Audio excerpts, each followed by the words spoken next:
It is indeed my honor to welcome all the guests who are present today for a wonderful evening of thought-provoking ideas and discussion. The Muslim community was founded in 1889 by Hazrat Mirza Ghulam Ahmed in Qadian, a small hamlet in India. For over 100 years, it has grown and now present, established in over 190 countries with over tens and millions of followers across the world. But we are here today to celebrate one of the institutions that he established. The institution of interfaith dialogue is almost over 100 years old in our community. It's an institution in which we engage followers of many faiths, even followers of no faith, to discuss the ideas of concern to everyone. Tonight is one of those nights. The format today, while regimented, remains really informal. What you will have is two brief presentations from each of the speakers, giving you the overview of the topic and overview of their faith, about 5 minutes each. These two final presentations will be followed by more detailed 20 minutes each presentation on the topics of today. That topic is crucifixion of Jesus in his life and death. Speakers will follow their scriptures and comment from their understanding of the Holy Quran and the Bible. After the presentation, there will be an opportunity for all the members present to ask questions.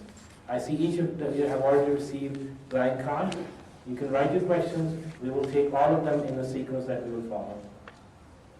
So without further ado, I would like to request Tony Costa to come over first to give a brief note. By way of introduction, Tony has earned a BA and an MA in study of religion from University of Toronto. He is currently a PhD candidate at Radboud University in Netherlands in New Testament Studies. Tony is also a member of the Society of Biblical Literature and the Evangelical Philosophical Society. His area of expertise is biblical and systemic theology, cults, the New Age movement, and comparative world religions. Tony is an adjunct professor at the Toronto Baptist Seminary. He is also an ordained minister. As a Christian apologist, Reverend Costa gives reasons for the valid belief in Christianity and also advocates the unique claims of Jesus Christ.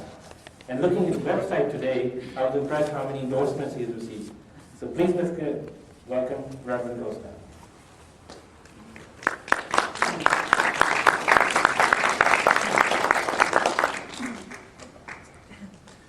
Well, thank you so much, and wassalamu alaikum to our Muslim friends here this evening. It is a pleasure to be here with you tonight.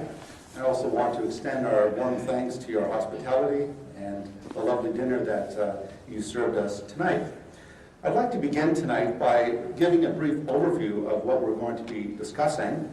We're going to be dealing with the crucifixion of Jesus and the death of Jesus, but it would be an injustice for me to deliver a message on the death of Jesus without mentioning the most important component of the Christian faith, and that is the resurrection of Jesus. Reading today on the alislam.org website, I noticed that it said, quote, "Modern Christianity rests on the belief that Jesus died on the cross. Nothing could be further from the truth. Modern Christianity does not rest on the fact that Jesus of Nazareth died on the cross, but rather that Jesus of Nazareth was raised from the dead. If Jesus had merely died on the cross, the Christian movement would not have begun. There would be no Christianity. Because, as with other Messianic movements of the first century, every Messianic movement had one thing in common. The moment the Messianic leader was dead, they either dissipated, they removed themselves, they simply disappeared from the pages of history, or they'd find another Messianic leader to follow. In the case of Jesus of Nazareth, his death would have been literally the death blow to the Christian movement. What I want to do tonight is take the course that the historian takes. What are the earliest sources for the historic Jesus? What are the documents that historians and academics use to reconstruct the life of Jesus of Nazareth? Those documents I submit to you tonight, the earliest documents that we have in our possession are the New Testament documents. All historians go to the New Testament to rediscover and reconstruct the life of Jesus. When we look at the earliest gospel, the Gospel of Mark, what we notice in this particular gospel that Neil read to you this evening is that Jesus had a consciousness of his incoming death. In the Gospel of Mark, he says that as they were going to Jerusalem, he told his disciples that he was going to be betrayed, that he was going to be handed over to the chief priests and teachers of the law. He said that he was going to be condemned to death and that he would be handed over to the Gentiles, who would mock him and spit on him and flog him and kill him. And 3 days subsequently, he would rise again. What's particularly interesting about this passage is the fact that Jesus predicts his own death. Not only does he predict his death, he predicts the place that it will take place. He mentions who will betray him. He specifies the particular people who will execute him. He mentions the people who will hand him over in judgment to be killed. And he even mentions the duration of time between his death and his subsequent resurrection. Jesus also understood his death as a ransom. In fact, in the Gospel of Mark, chapter 10, verse 45, Jesus says, "For even the Son of Man did not come to be served, but to serve and to give his life as a ransom for many." It is recognized by all scholars of the New Testament that Jesus of Nazareth died by crucifixion. And what I mean by scholarship is, I'm not just referring to conservative scholars, I mean the wide spectrum of scholars, from liberal to conservative. All scholars of the New Testament unanimously agree that Jesus of Nazareth died by crucifixion. And as we're going to see tonight, the most liberal critics will admit that point of the historical Jesus. All scholars are agreed that on the night before Jesus was crucified, he shared a meal with his disciples, a Passover meal. And in this Passover meal, we are told that he took two particular elements, the bread and the cup, and he infused these elements with a new interpretation. He specified that the bread would represent his body. He said that the cup would represent his blood, which was to be shed for many. No scholar that I know of doubts the historical accuracy of this account. Moreover, we have to understand that Jesus' death cannot be fully understood or appreciated without an understanding of the Old Testament. We must recognize that the historical Jesus was a Jew. And as a Jew, he not only practiced Judaism, but Jesus of Nazareth had a messianic consciousness. He was aware of the fact that he had been chosen by God, sent by God as Messiah, not only as Messiah, but he recognized himself as the unique, special Son of God, and he recognized that he was sent to be the atonement of the sins of the world. In fact, if you look at the prophets of the Old Testament, the prophets not only indicated the birthplace of the Messiah, being Bethlehem, they also specified that this child to be born, this son to be given, would be the wonderful counselor, the mighty God, the everlasting Father, the Prince of Peace. Moreover, we're told in Psalm 22 that the suffering servant of the Lord would die humiliating death. His hands and his feet would be pierced through.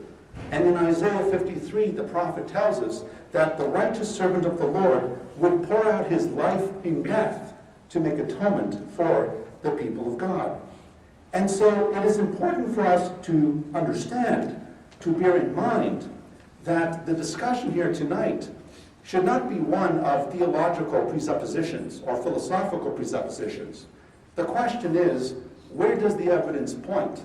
What do the earliest documents tell us?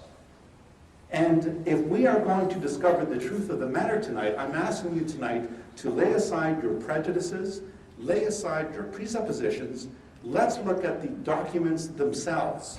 What do the documents tell us? And I will submit to you tonight that in my presentation, as we go through the various points, I want to point out that every point that I'm going to mention tonight is agreed upon by the overwhelming majority of scholarship of the New Testament today. And so the position that I submit to you tonight is that Jesus of Nazareth came into the world for a specific purpose. He came to give his life as a ransom for many. He came to bring peace. He came to bring reconciliation between fallen humanity and God. And he did it with a consciousness that he was fulfilling the words of the prophets of the Old Testament. And this is crucial for us to understand because Jesus interpreted his mission and his identity in terms of the Old Testament, and the early Christians also understood Jesus in terms of the Old Testament scriptures. And I submit to you tonight that if we really want to hear the message of Jesus, if we really want to hear the true message of Jesus, we have to go to the early witnesses, those who heard him, those who talked to him, those who listened to him, those who walked with him. And I submit to you that what we find is a verification of the New Testament witness. Thank you.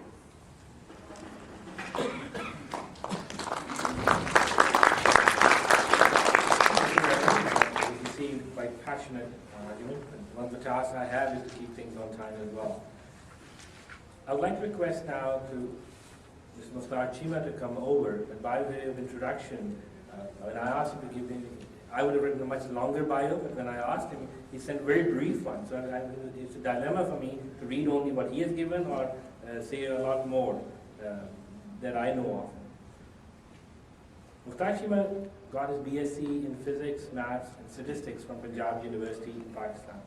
After that, he took on a seminary course, 7-year-long intensive religious studies in Islamic University in Rabwa, Pakistan.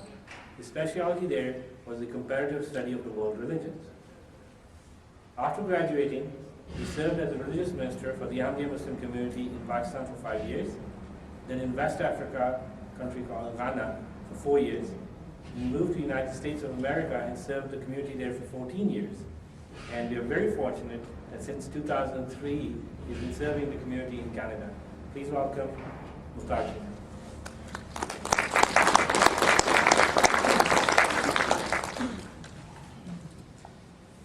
أشهد أن لا إله إلا الله وحده لا شريك له وأشهد أن محمدا عبده ورسوله أما بعد فأعوذ بالله من الشيطان الرجيم بسم الله الرحمن الرحيم الحمد لله رب العالمين الرحمن الرحيم مالك يوم الدين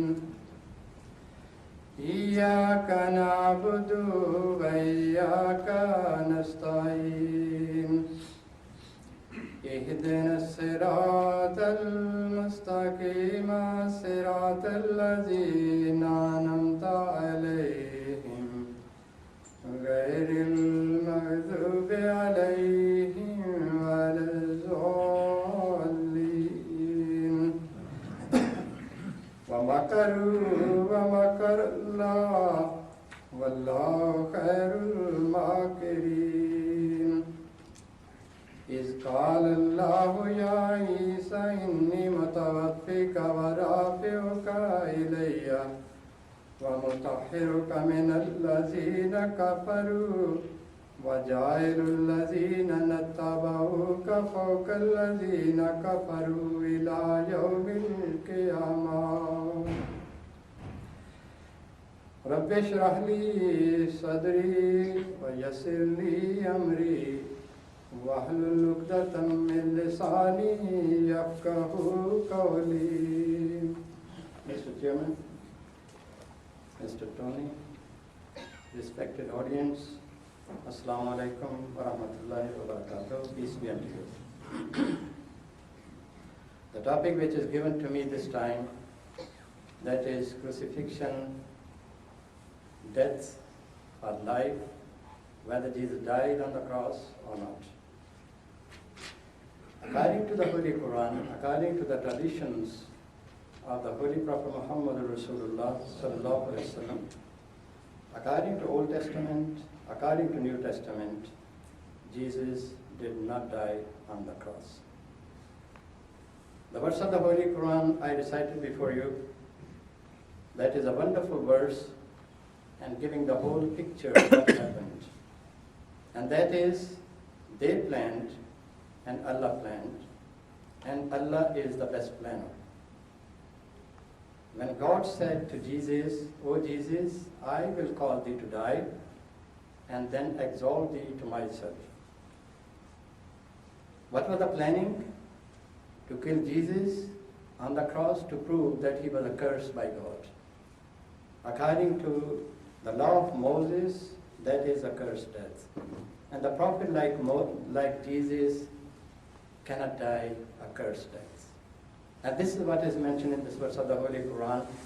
They planned to kill him, they planned to crucify him, but God had his own planning, and he was saved by Almighty Allah the Creator, and God gave glad tidings to Jesus, and that is قال الله يا عيسى إني متوفيك ورافعك إلي, that they will never succeed in killing you, they will never succeed in crucifying you, but I will cause thee to die a natural death, and I will exalt thee to myself.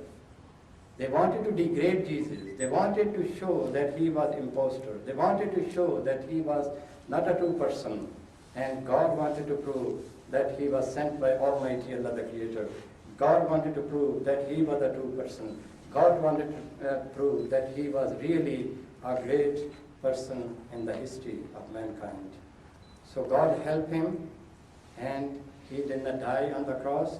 According to Old Testament, according to New Testament, according to the Holy Quran. And during my lecture, I will be quoting the Holy Quran, I will be quoting the Old Testament, and I will be quoting the New Testament to prove that really Jesus did not die on the cross, and if he did not die on the cross, there's no resurrection at all. He was alive, he remained alive, and he had a great mission to accomplish, and that was, he himself said, "I am not sent but to the lost sheep of the house of Israel." And he said, "I have other sheep which are not this fold. I will call my sheep. One day there will be one fold and one shepherd." And really he accomplished his mission. He was a very great person. Thank you.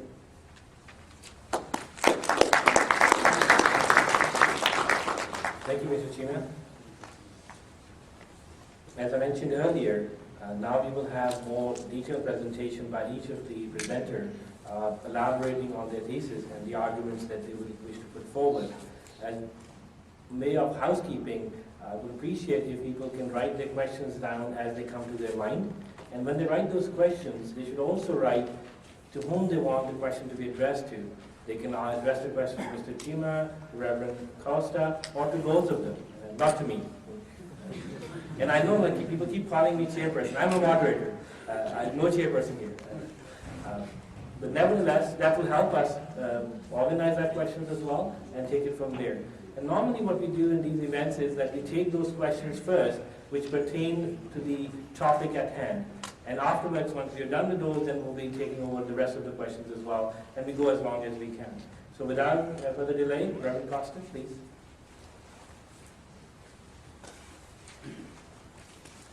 Thank you.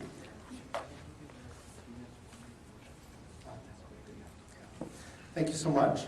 As I said in my opening presentation, I'm going to be referring to the facts that historians and scholars do use for the reconstruction of the life of Jesus. Now, saying something doesn't make it true. You shouldn't believe something because someone says it's true.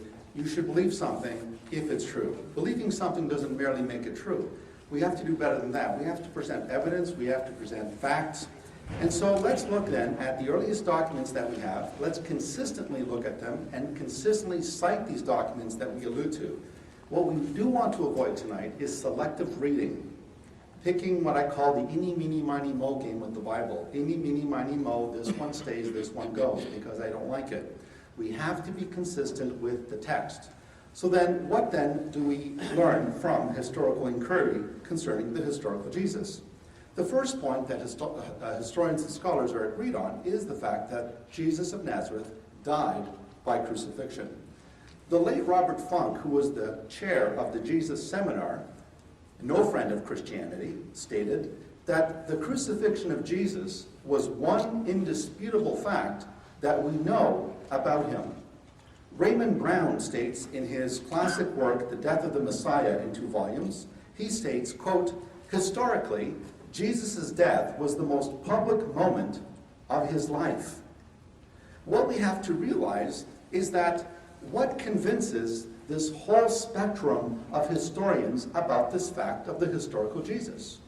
Well, what convinces them is not only the internal evidence that we have from the New Testament, because all the Gospels set out that Jesus of Nazareth died. The letters of Paul set out. In fact, in 1 Corinthians chapter 15, verses 3 to 4, we have there what scholars call the earliest creed in Christianity.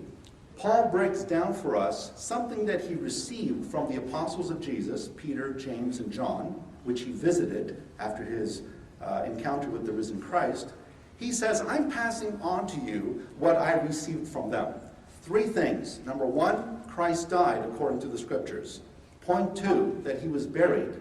Point 3, that he was raised on the 3rd day according to the Scriptures. James Dunn, the British New Testament scholar, tells us that this creed is the earliest recorded creed that we have in the New Testament. A creed is a statement of belief. And Professor Dunn tells us that this creed, Jesus died, was buried, was raised again, dates within months after the crucifixion of Jesus.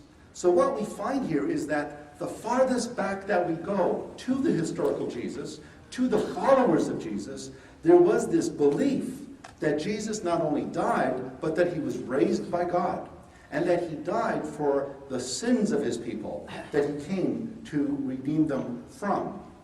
The other thing we have to notice is not only do we have internal evidence, scholars look at internal evidence, we also have external evidence. What do writers outside of the New Testament tell us? When we investigate the writings of people like Suetonius and Tacitus, the Roman writers, and the Jewish historian Flavius Josephus, and we look at the Greek writer Mars Serapion, and the Jewish Talmud, all of them agree that Jesus of Nazareth was executed by crucifixion. Every one of them agrees on this point.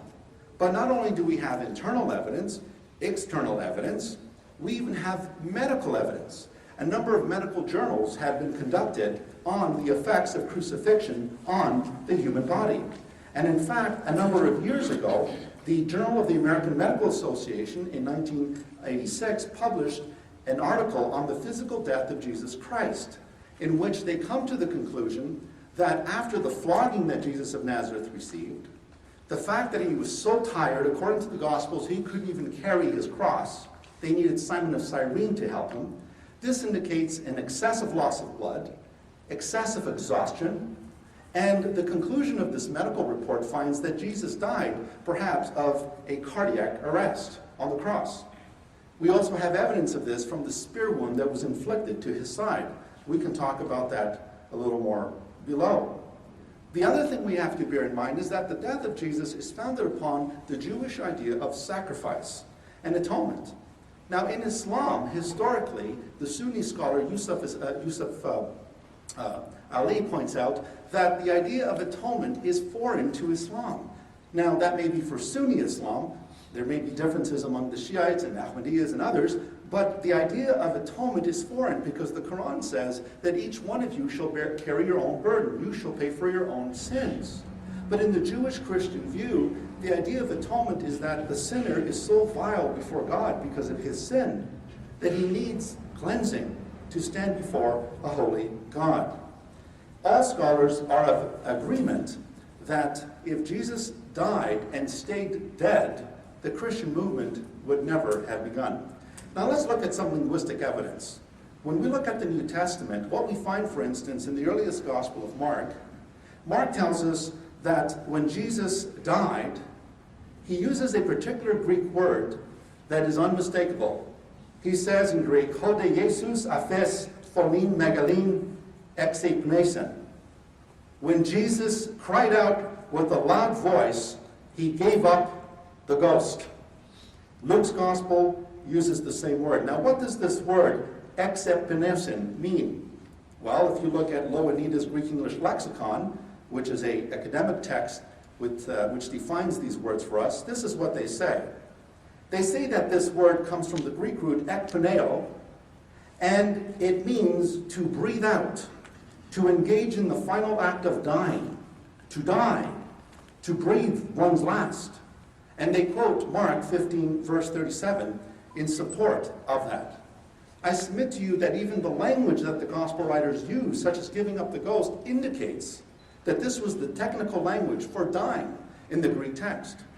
Now, if we want to refute that, we're going to have to explain why the gospel writers used the technical Greek word that means to die, to breathe one's last, not to go unconscious. Now, the swoon theory that is advocated by Ahmadi Islam is nothing new. It existed prior to the coming of Mirza Ghulam Ahmad. In fact, back in 1835, the New Testament critic, radical critic, David Frederick Strauss, in his book Das Leben Jesu, The Life of Jesus Critically Examined, was responding to this idea of a swoon theory. And as far back as 1835, David Strauss said that this cannot explain the evidence that we have within the Gospels, and most of all, it cannot explain the rise of Christianity. Because how is it that a movement such as Christianity would worship this man whom they called Lord and Son of God, if in fact he had simply merely swooned, passed out, revived in the tomb, and then went off to Kashmir, India, and died at the ripe old age of 120? Impossible, Strauss says. And he's no friend of Christianity. What compelled him to come to this conclusion? The evidence. That's what we're after tonight, folks. Why do you believe what you believe? Do you believe it because your parents taught you that? Why do you believe it? If the Quran says in Surah 4, Ayah 157, that he was neither crucified nor killed, it only seemed so to them, I submit to you, what is more credible? A text that comes 600 years after the fact, written in the language that was foreign to the language of Jesus. From what we know of Muhammad, Muhammad did not know Greek. There was no Greek New Testament in Saudi Arabia until at least 850 of the Common Era, which means 200 years later, after Muhammad's death, was there an Arabic translation in Saudi Arabia. He had no access to this language. But yet, we are expected to believe a document that comes 600 years later, when we have the primary documents before us. Well, we can't just rest here on the death of Jesus, because Christianity would be nothing without the resurrection. The second point that scholars are agreed on is the honorable burial of Jesus. According to John A.T. Robinson of Cambridge University, Dr. Robinson says that the honorable burial of Jesus is one of the earliest and best attested facts that we have of Jesus. His honorable burial by his disciple, Joseph of Arimathea. Now, we have his death, we have his burial, and now we have the third point I'd like to bring out, and that is the discovery of the empty tomb of Jesus. What is interesting about this discovery is that all four Gospels mention it. We have four independent witnesses that bear witness to the discovery of the empty tomb of Jesus. So much so that, again, the most radical scholar will admit that the tomb was empty. They don't know how it got empty, but they know that the evidence is so compelling that the tomb of Jesus was found empty 3 days after his death. Not only was it discovered to be empty, but lo and behold, who discovers the empty tomb? Women. Disciples of Jesus, who were women, discovered his empty tomb. And this would be a shocker. In the first century, the witness of women was zilch. They had no credibility whatsoever. And yet here's the gospel records telling us that these women came and were the first discoverers of the empty tomb of Jesus. Now, what do scholars tell us about the empty tomb of Jesus? Well, according to Jacob Kramer, who is an Austrian specialist on the resurrection, he says, quote, by far, most exegetes hold firmly to the reliability of the biblical statements concerning the empty tomb. Professor D.H. Van der Leen points out, and I think his quote here is very, very instructive. He says, quote, it is extremely difficult, listen very carefully, it is extremely difficult to object to the empty tomb on historical grounds. Those who deny it do so on the basis of theological or philosophical presuppositions. What Dr. Van der Leen is saying here is that you cannot deny the empty tomb on historical grounds because the evidence is overwhelming for it. If you do deny it, it's because you have either a theological prejudice or you have a philosophical prejudice. Now, the onus is not on Christians to prove the death of Jesus. The evidence, the academic world has granted that to us. The onus is on those who dispute the fact that he died for them to prove otherwise. And so I'm waiting to hear tonight some compelling reasons why Jesus of Nazareth did not die. And if we're going to quote passages from the New Testament, we have to quote them in context. We have to quote them accurately and consistently, the way our Muslim friends would expect us to treat the Quran. If I'm going to quote the Quran, I want to quote it accurately. I don't want to take it out of context, because to do so would be to abuse the text of the Quran. I want to respect the text, interpret it in context, interpret it consistently. And so we have to reciprocate, as Muslims and Christians, we have to reciprocate that right for ourselves. Respect each other's scriptures, and it doesn't mean taking them out of context to suit your theology, because I don't want to take the Quran out of context to suit my theology. We read it in its proper context. The fourth point concerning the historical Jesus is his post-mortem appearances. That is to say, that following Jesus' death and his burial, the disciples of Jesus experienced Jesus alive again. Now, the Ahmadiyya position, of course, is that Jesus wasn't really dead. He simply swooned and revived. But if you look at the accounts in the Gospels themselves, you don't just have a merely human Jesus appearing to his disciples. Take, for example, John chapter 20. And I was noting in your website yesterday, as I was reading it, alislam.org, that they pointed out that in John 20, you have a very human Jesus, and he's got the scars in his hands and on his side. Very true. But how did he get in there with the doors locked? How did he get in the room while the doors were locked? Now that is not a human, merely natural human being. Someone entered into a room while the doors are locked. That is a resurrected, supernatural person, which is what Christians believe, that the resurrection body is a supernatural body. Professor Gerd Ludemann points out, quote, "It may be taken as historically certain that Peter and the disciples had experiences after Jesus' death in which Jesus appeared to them as the risen Christ." And this, folks, point 1, 2, 3, and 4, the death of Jesus, his burial, his resurrection, his appearances, constitute the origin of the Christian way. Now, what we have to answer tonight is another question, and that is this. If Jesus of Nazareth did not really die, if Jesus of Nazareth simply swooned on the cross and revived, then we must answer the question tonight, why did the early Christians speak of that as resurrection? Why didn't they refer to him as revived, returned? Why didn't they speak of him in those terms? Why did they use the term, which means both in Judaism, in Christianity, in Islam, resurrection means the raising of the dead.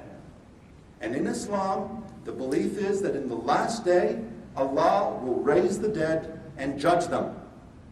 And so, if the early followers of Jesus did not believe that Jesus really died, why did they refer to his post-crucifixion state as resurrection, being risen from the dead? That is the language that means that someone has died and someone has been raised to life. Once again, Professor Raymond Brown says this: the choice of resurrection language was not an inevitability for the early Jews who believed in Jesus. To the contrary, its choice must be explained. For while there was an expectation among many Jews of the resurrection of the dead in the last times, there was no expectation of the resurrection of a single man from the dead, separate from and preliminary to the general resurrection. And so what Professor Brown is saying is that we have to explain the use of this kind of resurrection language. If Jesus did not rise from the dead, then why did the early followers of Jesus use that language of Jesus? But we also must explain something else.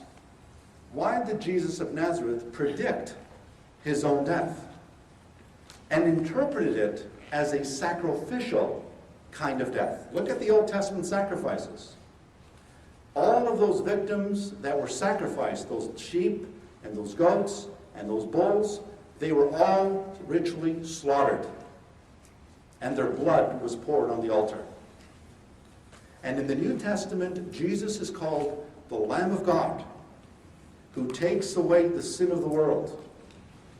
Jesus not only refers to himself in these types of terms, he speaks of himself as the one who lays down his life for his sheep. No one takes it from me, he says. I lay my life down willingly, only to take it up again. And he told the Jewish leaders of his day, destroy this temple, and in 3 days, I will raise it up again. And the scripture says, after he was risen from the dead, the disciples remembered that he had said this. Now, one thing that all religious leaders have in common are the following. They all died, and they stayed dead. Jesus of Nazareth is the only exception. He is risen. He is risen indeed. He is the risen Lord. And I want to leave with you tonight the words of the risen Jesus that he spoke to 2 of his disciples on the way to Emmaus. Listen to his words. He said to them, how foolish you are, and how slow of heart to believe all that the prophets have spoken. Did not the Messiah have to suffer these things and then enter his glory? This is what is written. The Messiah will suffer and rise from the dead on the 3rd day.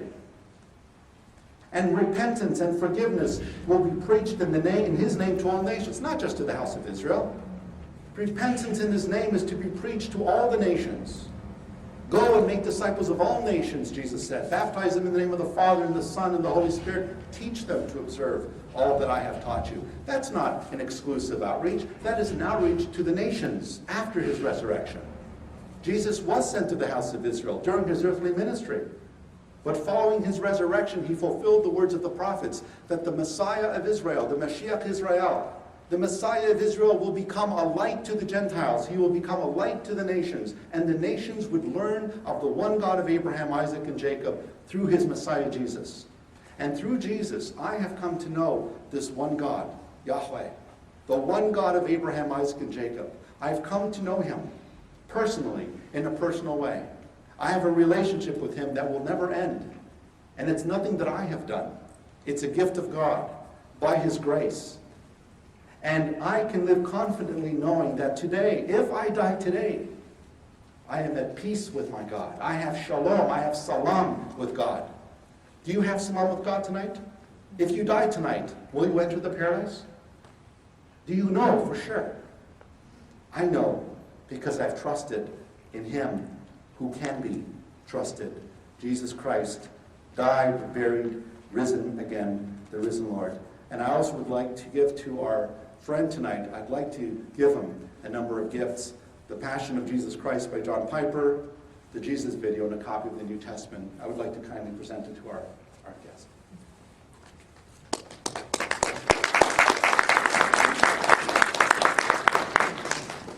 Thank you, Reverend. As I can see people busy writing questions already, if you need a pencil or a pen, there are volunteers available. You can just ask for it and you can have a copy, another pencil or pen available. As you write questions after the presentation, just raise your hand. Volunteer will come by and pick up the questions as well.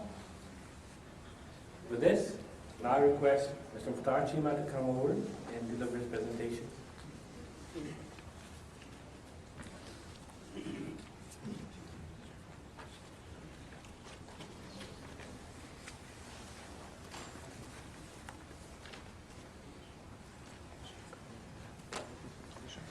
أشهد أن لا إله إلا الله وحده لا شريك له وأشهد أن محمدا عبده ورسوله أما بعد فأعوذ بالله من الشيطان الرجيم بسم الله الرحمن الرحيم وقولهم إنك قتلت المسيح عيسى ابن مريم رسول الله وما قتلوه وما صلبوه ولكن شبه لهم.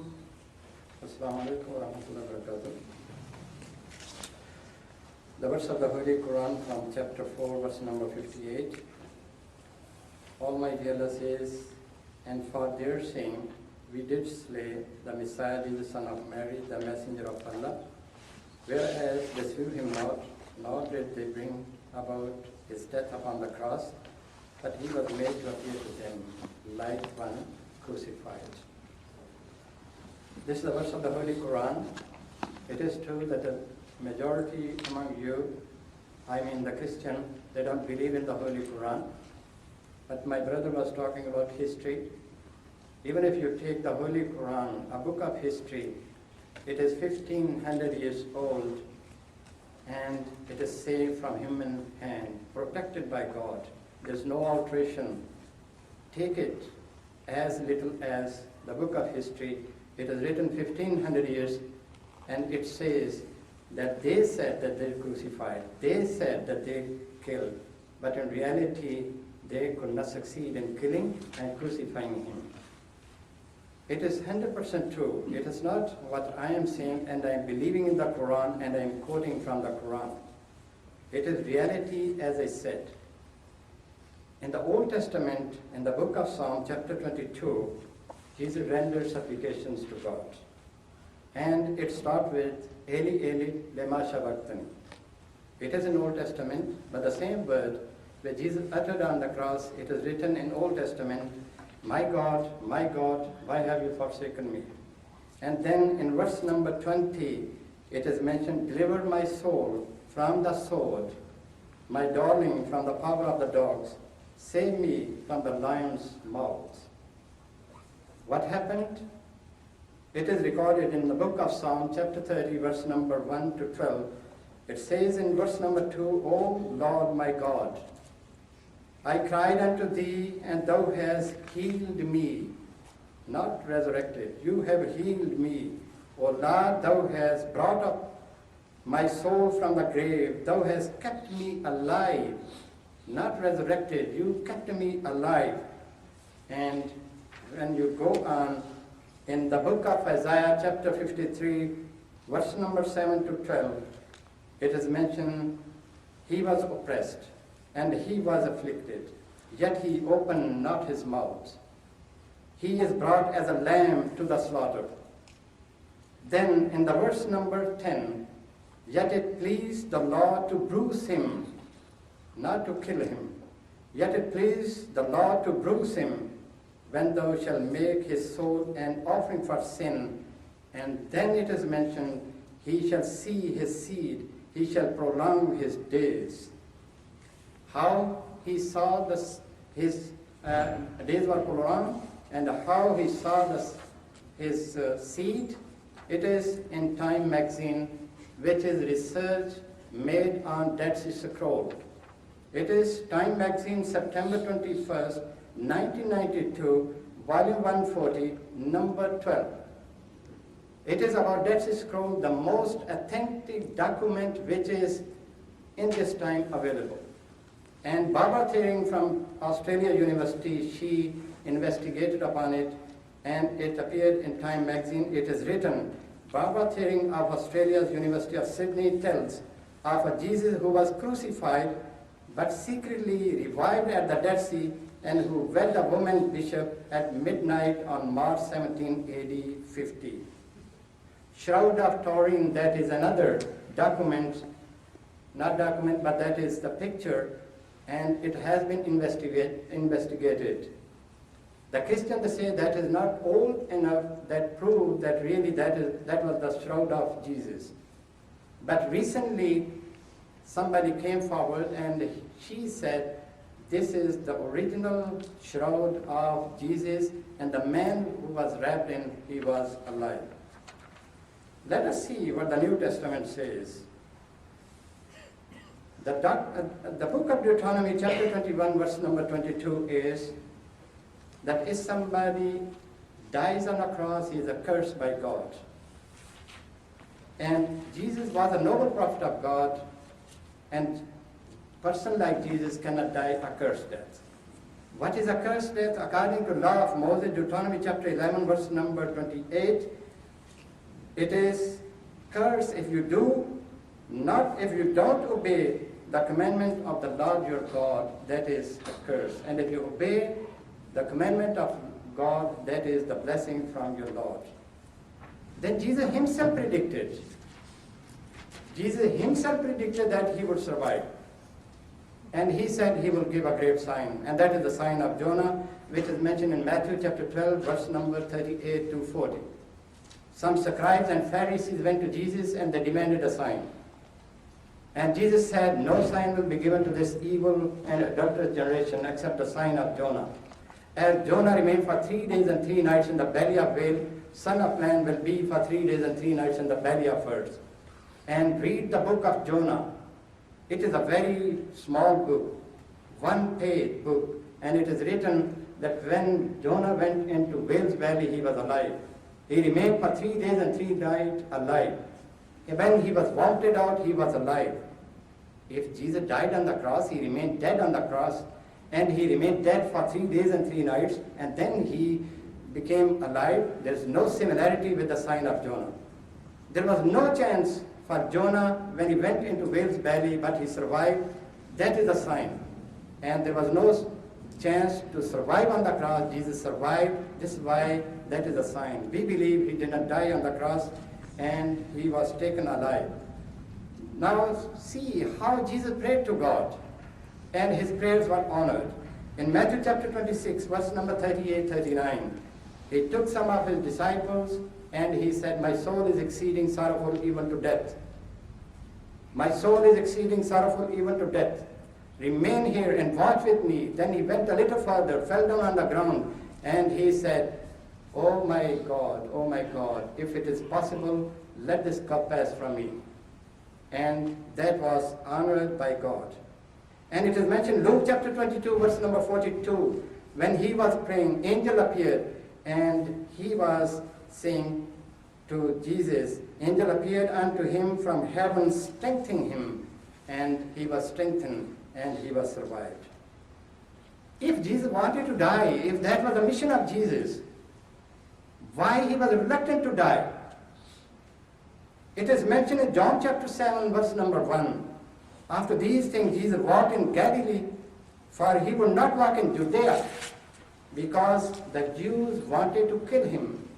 If he came to die for mankind, if he was the Lamb of God to die, if he came for that purpose, if that is atonement, why he was reluctant to die?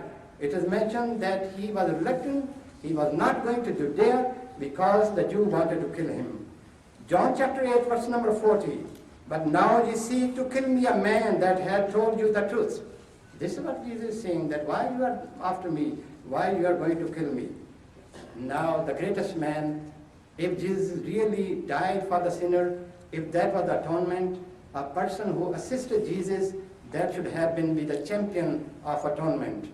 And that is Judas Iscariot. He betrayed.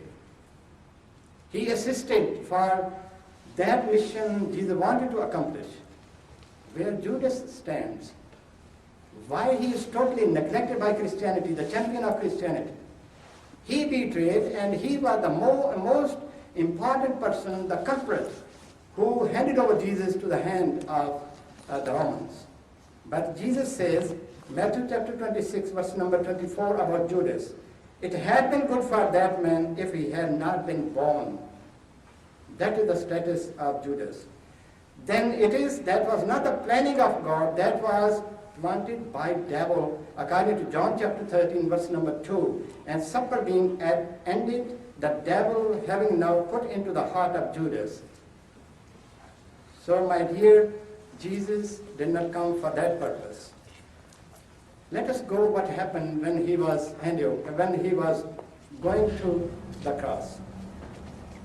Pilate, who was the main person, who was the main authority, he was going to help Jesus. And he was not ready that Jesus should be hanged. According to John chapter 19, verse number 6, Pilate, when Jesus went into the court, when brought into the court of Pilate, And they said, crucify him, crucify him. He got some water, the bowl of water, he washed his hand, and he said, take him and crucify, for I find no fault in him. Then the same time, he received a message from his wife. And the wife said, the whole night I was in trouble. That is an innocent person. He should not be punished. And that was a message which was delivered by the wife of Pilate. And that shows that Pilate was not ready to hand over. And that was the main authority. Now just see that if that was the planning of God, if Jesus came for that purpose, and when he was on the cross, God should have been happy that now my son is going to die for the sinners. But that was not so. What happened? Anger of God kindled. Why the anger of God kindled when his son was dying for mankind for the sins? It is mentioned in Matthew chapter 27, verse number 51, verse number 52.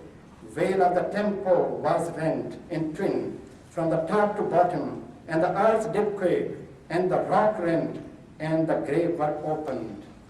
That was the wrath of God, that was the anger of God which kindled, that showed that God was not happy at all. And Jesus was saved from the cross by God. Now when he was taken out, legs were not broken. When they wanted to take Jesus down, and there were two crossmates of Jesus, one on right and one on the other side. Both they were alive. And their bones were broken, their legs were broken, and then they confirmed they were dead, and then they were handed over. And when the soldier approached to Jesus, he realized that he is already dead. What was the criteria in those days to confirm whether somebody is dead or not? That was only if somebody stopped breathing, that is dead. And that is not the criteria to confirm whether somebody is dead or not. And he pierced the side, blood and water gushed out. And that shows that Jesus, the heart of Jesus, that was pumping the blood. This is why the blood came out. Then 100 pounds of medicine were prepared. And the body was wrapped in 100 pounds of medicine. And then that cloth was wrapped upon the body of Jesus. And those medicines are known even up to this day, the ointment of Jesus, which is used for healing the wounds. They say that was the way the Jews they used to bury the people. That is not true. Because after the burial, Mary Magdalene and some other women, they also took ointment. What was the purpose? To take that ointment on Sunday morning, when already Jesus had been buried, when already they applied the bandage around the body of Jesus. They took some ointment again to anoint Jesus. And that is written in Mark chapter 16, verse 1. Mary Magdalene and the Mary mother of James and Salome had brought sweet spices that they might come and anoint him. So they came to remove the bandage. Then the prayers of Jesus. I have already mentioned in Old Testament he prayed, and I already mentioned the New Testament he was praying. What happened to the prayers of Jesus?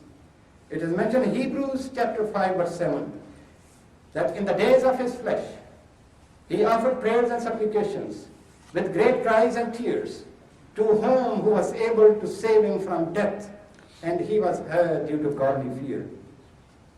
In the days of his flesh, when he was alive, in the days of his flesh, he offered prayers and supplications with great cries and tears to whom who was able to save him from death, and he was heard due to godly fear. If his prayers were heard, if his prayers were honored, how I can believe that he died on the cross?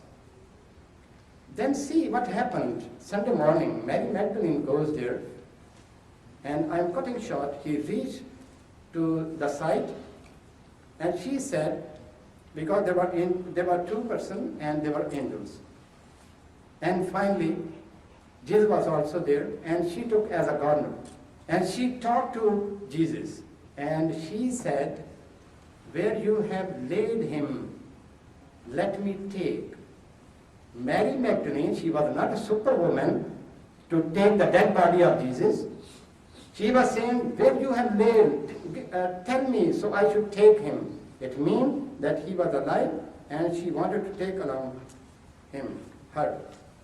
Now, the testimony of the disciples.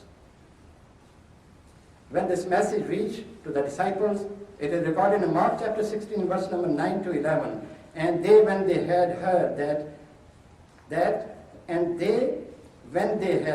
that he was alive, not resurrected, he was alive, and had been seen of her, believe not. If that was a very common thing, if that was a message given by Jesus that he will be resurrected after 3 days, can you believe the disciple of Jesus, they could not know? Can you believe that they didn't know about that he was going to revive again and he is going to be resurrected? But it is mentioned, when they heard that he was alive, they believed not. And what happened? They think that he was dead, and this is why they said that how it can happen that he is not there and he is gone somewhere. If there were anything recorded in the gospel, if there was any message given by Jesus, then they should have known that this was the message and he has been resurrected and he has gone somewhere. The angel said, it is in Luke chapter 24, verse number 1 ongoing, when they went there, the angels delivered the message to them, to the disciples. Why seek ye the living among the dead? He is living. Why you are looking for a living person among the dead? It means that he was not resurrected. Then Mary Magdalene, when she realized that is Jesus, when she was after Jesus where they laid, and she was talking to the gardener, and she asked where he has laid, and Jesus said, Mary, and she recognized. And when she recognized, she rushed towards Jesus. And she said, Rabboni, my Lord. And she rushed to Jesus, and Jesus said, touch me not. Touch me not. I am not yet ascended to my Father. And this is an idiom in among the Jews, that if somebody dies, they say he has gone to God. And even in my own country, even in India, even in Asia, when somebody dies, they say he has gone to God. And Jesus was close to Mary, and Mary was rushing towards Jesus, and Jesus said, touch me not, I am not yet ascended to my Father. Can you believe that if he had gone to Father, Mary was able to touch him? No, not at all. Because Jesus had wounds, and Mary wanted to grab Jesus, and this is why he said, don't come close to me, don't grab me, touch me not, I am not yet ascended to my Father or my God. Then it is not only one thing. More than Jesus, worse than Jesus, people faced and they were saved. Even Paul, the Christian know it well. In Acts chapter 14, verse number 19, Paul was stoned to death. Paul was stoned to death. He was taken as death. When I say stoned to death, he was taken by those who stoned Paul that he was dead. And it is recorded 14:19, and there came Jews, and having stoned Paul, drew him out of the city, dragged him out of the city, supposing he had been dead. The next day he came to the city again. That was the first condition of Paul, which is mentioned in Acts chapter 14. He is talking about resurrection. I also believe in resurrection. But let me give you a quote from Luke chapter 24, verse number 44 to 47. It is detailed given by Jesus. It is a wonderful quotation, and we must ponder upon this quotation. What happened? And he said unto them, these are the words which I spake unto you, while I was yet with you, that all things must be fulfilled,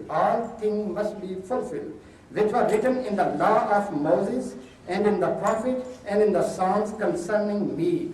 He is quoting Psalms, he is quoting other prophet, he is quoting Moses, and then he wrote, it is written, and thus it be, behold, Christ to suffer and to rise from the dead the third day. He is quoting that it is recorded in Psalms, It is recorded in the book of prophets. It is recorded in the book of Moses. I ask to my Christian brothers, show me from Old Testament this quotation where it is mentioned that he will rise the third day. From Old Testament, and Jesus is quoting it. Show me from Old Testament. He is quoting from Psalms. He is quoting from the prophet. He is quoting from the book of Moses. Show me from Old Testament where this quotation lies. Mark chapter 16, verse number 9 to 11. The disciples didn't know about that. And when they had heard that he was alive, the other disciples, and when they had heard that he was alive and had been seen of her, believed not. Can you believe that Jesus was preaching that I will rise the third day? They will kill me, I will rise the third day. When this message reached to the disciples, they believed not. How it can happen? It means that they didn't know about that. It know that was not the message conveyed by Jesus. It is not what they were thinking about. Now, what is in reality? We have to see what is reality. Psalm chapter 16, verse number 10 is quoting, "For thou wilt not leave my soul in hell." It is David. David is talking about himself. And then he quotes about Jesus. "For thou wilt not leave my soul in hell, neither," this is about Jesus, "neither wilt thou suffer thine Holy One to see corruption." What is that corruption? Paul says, Acts chapter 2, verse number 31. He, seeing this before, spake of the resurrection of Christ, that his soul was not left in hell, neither his flesh did see corruption. His flesh did not see corruption. What is that? His flesh did not decay. And the death is if the body cells start decaying. If his body cells, they were not decayed, if the flesh of Jesus did not decay, he did not die. He was talking about that was cardiac arrest. That was not true. Even this time, a child in Edmonton, he was stoned. He was frozen, became stone. He was taken to hospital, and that revived. Can you believe? That was resurrected. That passed through more than serious condition as compared to Jesus. That happened in this country, in Canada. We have to go after biological death. There is the common death, there is a clinical death, there is biological death. My brother was talking about the clinical death. And even the last century, the clinical death can be revived. But biological death cannot be revived. That is, when the brain stops functioning, then the whole body becomes dead. And this is what he's saying, that his flesh did not see corruption. Now, let us see how the resurrection comes. The resurrection of the dead. It is 1 Corinthians chapter 15, verse number 41 to 44. The resurrection of the dead, it is sown in corruption. What is resurrection? It is sown in corruption. It is raised in incorruption. Then 43, it is sown in natural body, it is raised in spiritual body. Unless the flesh is decayed, otherwise there is no resurrection. This is what is mentioned.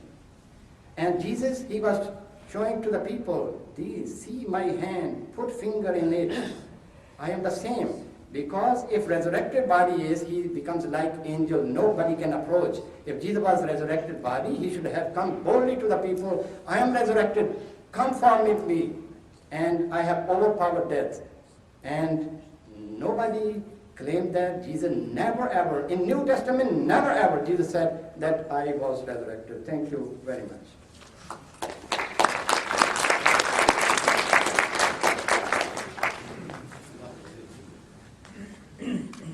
Thank you, Mr. Cheema.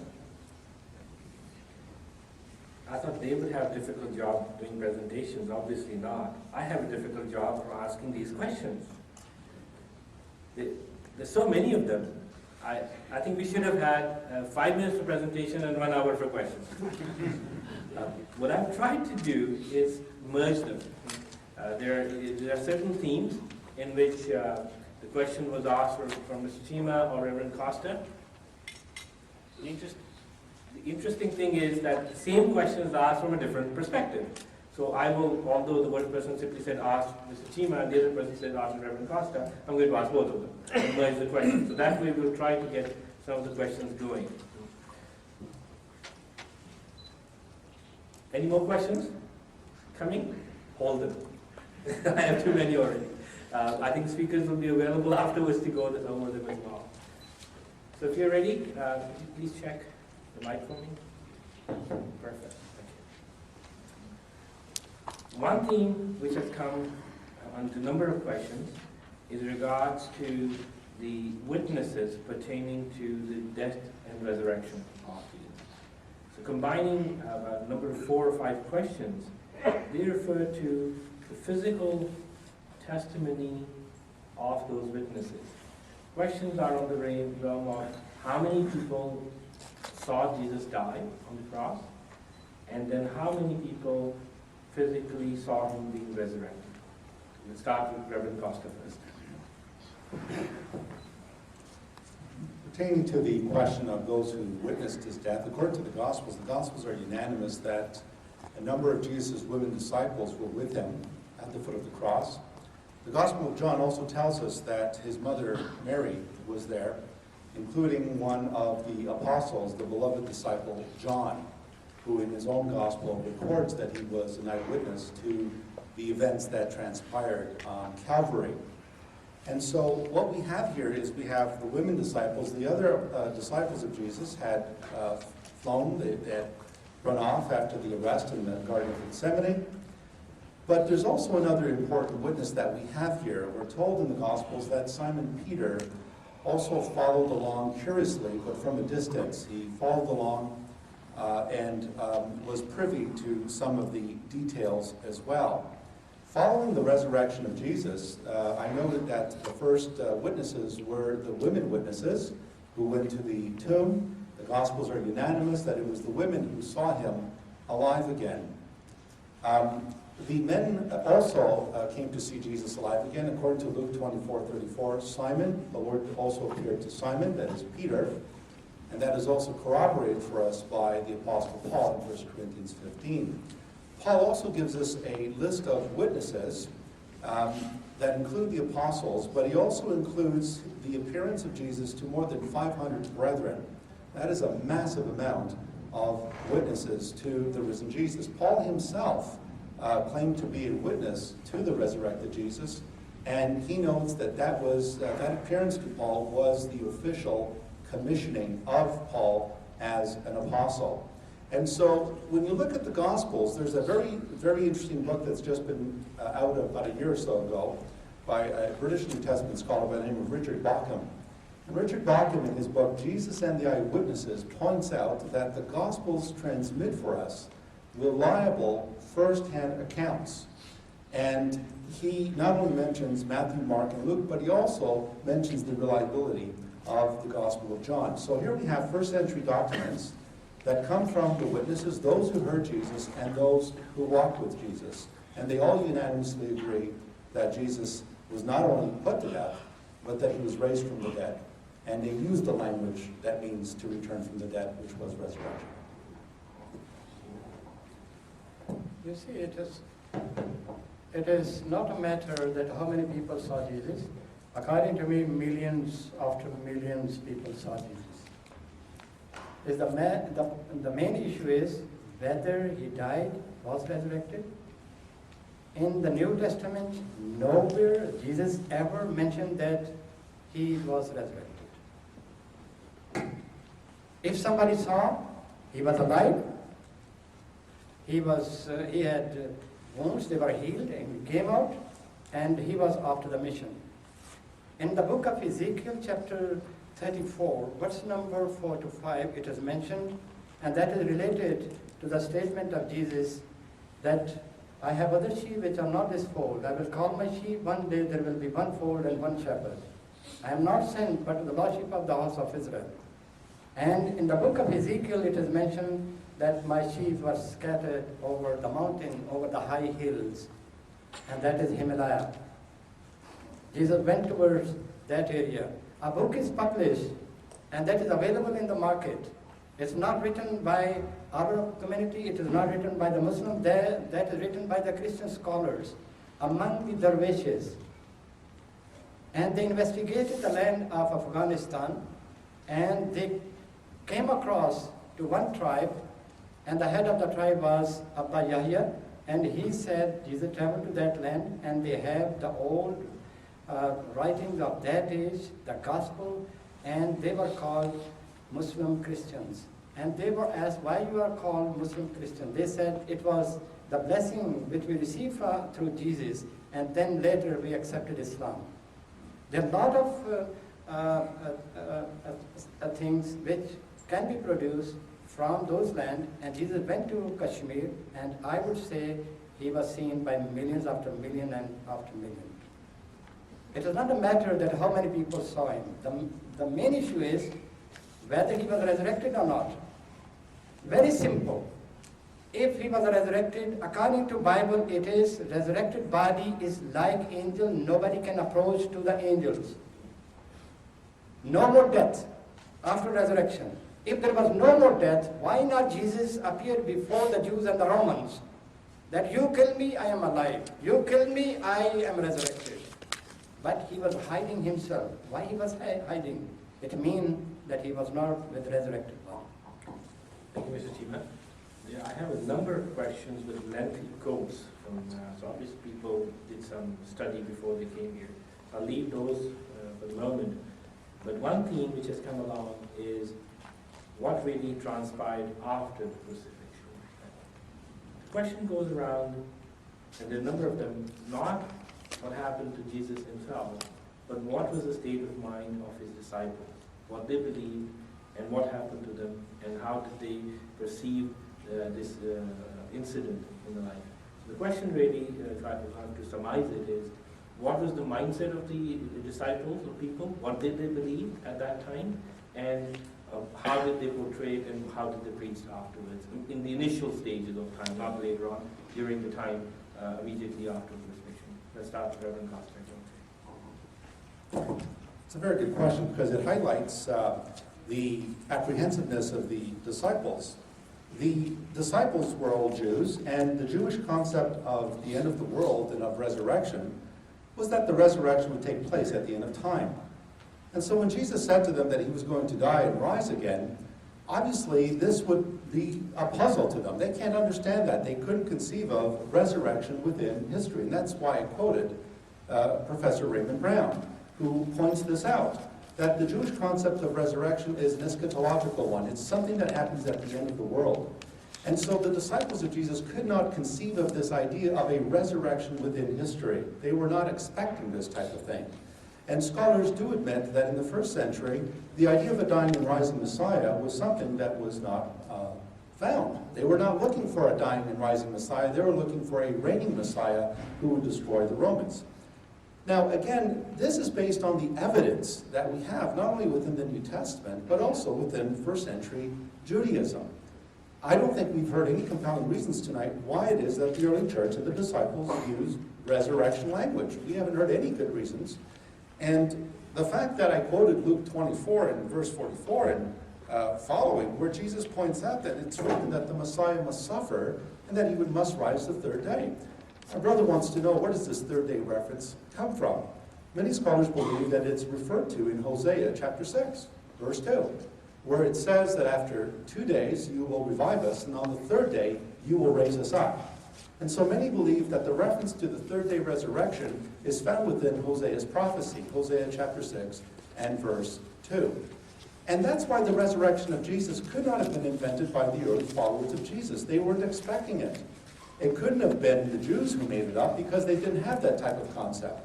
And that's why the resurrection of Jesus is that unique moment in history that spawned this movement. Now, what I'm telling you tonight is not a debatable issue. Scholars, in our annual meetings of the Society of Biblical Literature, there are no seminars on did Jesus die? It's not even questioned. It's taken as a historical fact. And the fact of the tomb of Jesus being in Kashmir, I've yet to hear a seminar at the SBL Forum where they have discovered the tomb of Jesus. No scholar believes that Jesus is buried in Kashmir. And why is it? Where is the evidence? Now, our brother says, well, he says, I have other sheep that I will call. Well, if I had my Mormon friends up here, the Mormons will tell you, well, those other sheep were the Americans. Jesus appeared in South America. Are those the other sheep that Jesus is talking about? Or maybe it's the English, who are the lost tribes of Israel. Who are the other sheep? Well, the book of Acts tells us who the other sheep are. The other sheep are the Gentiles, who would come into the knowledge of God through Messiah Jesus. It is a very strange thing for me, but he has quoted Hosea chapter 6, verse number 1 to 2. Due to shortage of time, I did not discuss this matter. I wanted to discuss this. I will read before you. Hosea chapter 6, verse number 1 to 2. Come, and let us return unto the Lord. Hosea is saying, come and let us return unto the Lord, for he has torn, and he will heal us. He will heal us.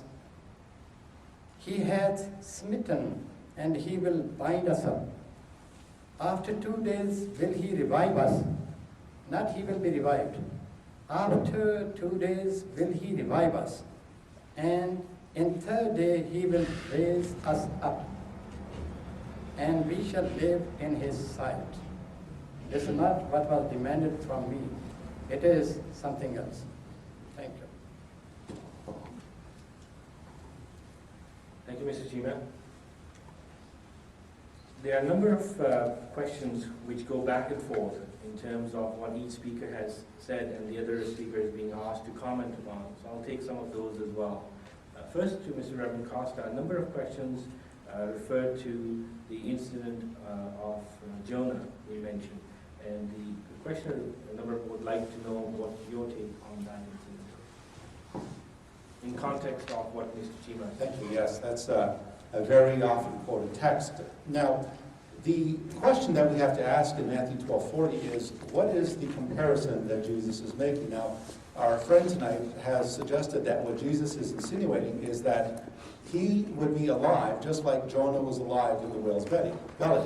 The problem with this interpretation, first of all, on 2 points. The first point is that a number of biblical commentators are not agreed wholly on whether or not Jonah was alive. Some think he may have died within the belly of the fish, because he speaks in there about crying out from Sheol, which in the Hebrew language is the place of the departed spirits, where the spirits of the dead go. So some commentators are of the opinion that Jonah may have died and was raised by God. But that's not the point. That is not even the analogy that is being drawn by Jesus. If you look at Matthew 12:40 and you compare it with the book of Jonah, what you will notice is that the phrase of parallel here, the parallel phrases that Jesus is referring to, is the 3 days and the 3 nights. Notice the quotation. For as Jonah was in the whale's belly, or the great fish's belly, we're not going to argue about whether it's a mammal or invertebrate tonight. He says, as Jonah was in the belly of the great fish for 3 days and 3 nights, so the Son of Man shall be in the heart of the earth for 3 days, 3 nights. What is the parallel? The parallel is the duration of time. In other words, it's the 3 days that is the point of the sign. It's not the status of whether Jonah was alive or not. That's irrelevant. The question is, what is the parallel? The parallel is the duration of the time. And so the third day becomes crucial. Now, our brother was not satisfied with Hosea 6, 1 to 2. The reason why I brought up Hosea 1 to 2 is simply because scholars have seen the analogy there to the third day. But I noticed that in his presentation, he was quoting from Psalm 30, verse 2, and it says Jesus is speaking. No, he's not. That's David who's speaking in Psalm 30, verse 2. Not Jesus. He quotes these Old Testament passages and says Jesus is saying that. Psalm 22 was uttered by David. Read the superscript, a Psalm of David. Jesus quotes from the Psalm of David because he is identifying himself with the suffering servant there. So the 3 days, the analogy is the duration of time, because the sign is that it is the third day that Christ would rise from the dead. That's the sign. Thank you, Reverend Costa. One question, and that's why I want to give him the passage from Mr. Cheema, is that you mentioned that Jesus was merely a prophet of God. In that context, please explain the meaning of John 14, 6.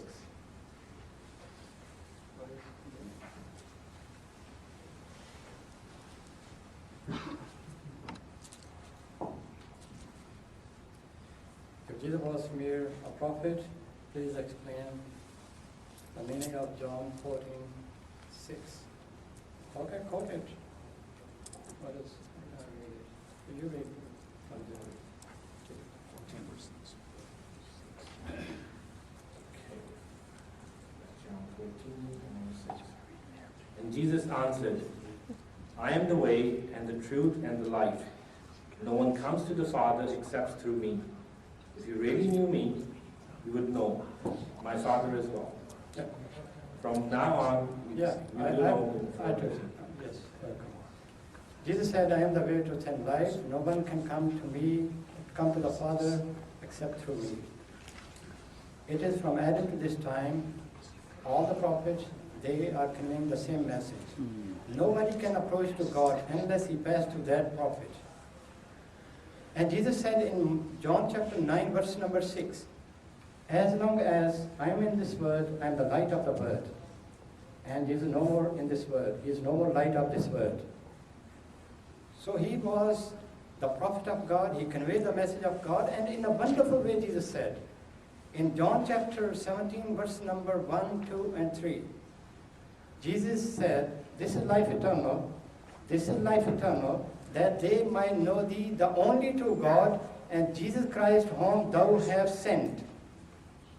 La ilaha illallah, there is none worthy of worship, and Jesus is the messenger of Allah. This is life eternal, that they might know thee, the only true God, and Jesus Christ whom thou hast sent. Is not a messenger, is not a prophet of God. When after crucifixion, Jesus was going to Emmaus, on the way his own disciple, Cleopas, and another person, they met Jesus and they were talking together about crucifixion. And Jesus said, what are you talking about? And Cleopas said, are you a stranger in this city? He said, what are you talking? He said, we are talking about the prophet of God who was crucified. And that is the disciple of Jesus. If the disciple of Jesus is saying that he was a prophet of God who was crucified, where we stand to decide he was not a prophet of God. Thank you, Mr. Cheema. Again, keeping the theme of what's being said by each presenter, Reverend Costa, one question regards to, actually the theme that refers to is the death on the cross as being accursed. So I'll just take one sample question, there are many on the same theme. It says to Reverend Costa, please explain the Ahmadiyya interpretation that the God could not have been killed. So Jesus' death on the cross, as that would have been tantamount to him having been a cursed death. Your impression of that? First of all, Christians do not claim that God was killed. We believe that Jesus is the incarnate Word, God made flesh. We believe that it is his humanity that was given up.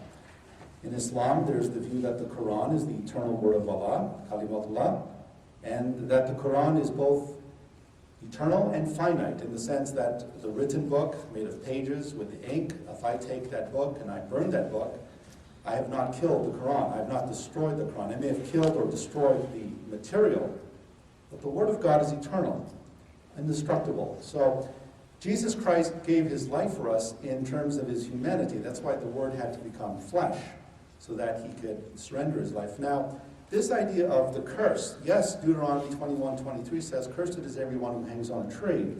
And that expression, to be hanging on a tree, came to mean, in the first century, to be crucified as well.